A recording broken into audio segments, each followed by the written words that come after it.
In fiscal year 2010, appropriations bills contained nearly 9,499 earmarks worth just shy of $16 billion. Now, what Earmarks reporters say is, well, if we don't specify where the money goes, the executive branch will still pass a big bill and they'll spend it the way they want to spend it. But it could be a step toward some reduction, yes?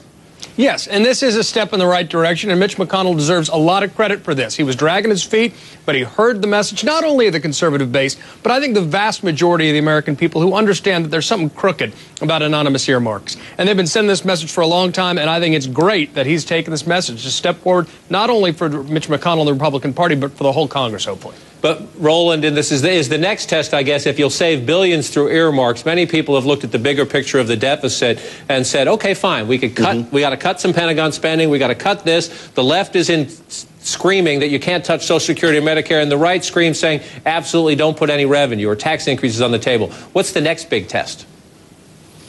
Well, look, there's no doubt that you're going to see the next step has to be discretionary spending.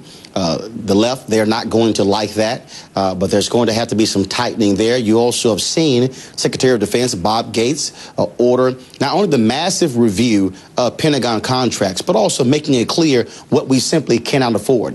He has been fighting many of the generals there who simply don't want to scale back in those areas because he sees the train that is coming, that if he doesn't do it, somebody else is going to do it, because if you see Senator McConnell cave on this issue, you can expect to see other folks cave. But here's the one thing we must watch out for, John, and we always see it. Members of Congress start saying, oh, no, you can't cut that because that means jobs. The one thing we have to own up to, whenever they throw out jobs, that causes everybody to pause and freeze and stops them from making some necessary cuts.